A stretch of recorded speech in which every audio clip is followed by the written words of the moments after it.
Now, it was kind of breaking news. Seemingly, Aljamain Sterling was supposed to fight TJ Dillashaw on September 10th. That was going to be the second title defense for Aljamain. But it turns out it's not really breaking news. The only thing breaking about that was that that's the fight that the UFC was looking to make. That's a targeted fight. Yeah, not Jose Aldo, they're looking at TJ. But nothing is confirmed at all, as Aljamain came out and said shortly after that there is no fight if he didn't sign for anything. And he's saying that he wants to get more pay before he fights anybody at the moment. So, interim title fight anybody?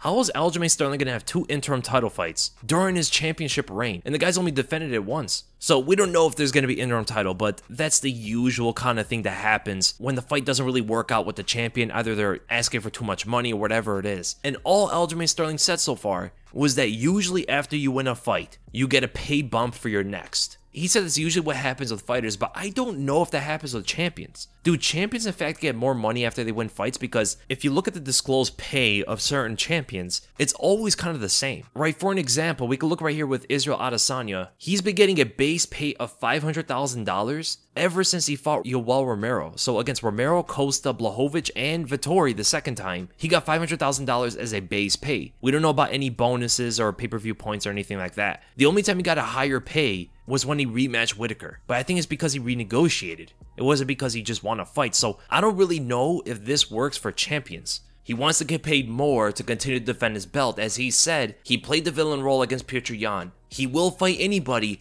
but he will only fight if he gets some kind of raise. We don't know how much he's expecting. I hope it's not something crazy like what John Jones was apparently doing back in the day. If Sterling is asking for anything, it should be somewhat reasonable. Because he has to know he is not some big star. So his negotiating power for more pay is not going to be that strong. And with seemingly every single bantamweight contender booked at the moment besides 3, Rafa needs to relax. He needs to take some time off. Stay tuned because I will make a breakdown video covering those bantamweight fights. It may or may not have been coincidence that Petr is the only other contender without a fight. He either A, was ready to serve as a substitute in case something happened between Sterling and TJ, or they knew Aljamain Sterling was going to do something like this. So they had Petr in the back burner, knowing that he came off a close fight against Sterling and nearly beat him the first time, to just in case put him up into an interim title fight against TJ Dillashaw. This has happened many times before. Interim belts have been put up on the line. Even happened to Aljamain Sterling when he was the champion, where Petr fought Corey Sandhagen for the interim title. But it is a smart business move by the UFC to pursue something like this. It's something they've done so many times in the past.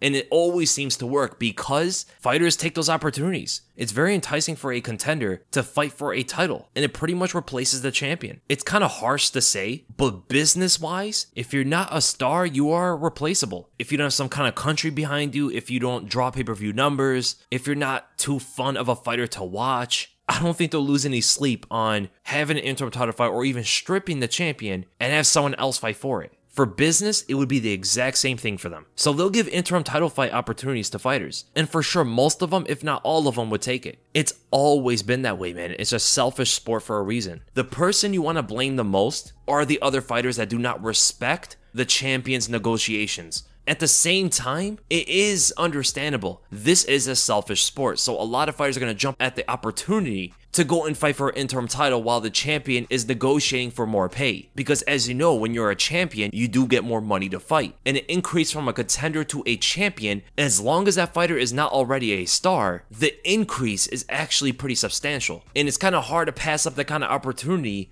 if you are a contender. But a lot of fighters have to understand that when they do take these opportunities up like that, it never really changes the amount of money a fighter can actually get. And the fighters that should think about this the most are the non-stars. The Conor McGregors and Nate Diaz's, the Jorge Masvidals, these guys don't have to worry about this kind of thing because they're getting paid no matter what. They can lose, they can win, they can become a champion, they can just stay as a contender or something, not even being a contender, and they're still going to get a ton of money. Guys like Aljamain Sterling, guys like TJ Dillashaw, Petr, these are the fighters that should respect the champion's negotiations the most. And if someone like that can get more pay, it's going to trickle down for the rest of the division. It's going to give an idea to the rest of the fighters that there is an opportunity for all of them to get higher pay. But instead of that, what you usually get are the Derek Lewis and Cyril Gane situation, where they will both step up for an interim title while Francis Ngannou and John Jones are trying to get more pay and instead fight for a fraction of what those guys are asking for. And at the same time, they're taking the leverage away from the opportunity to get more pay long term.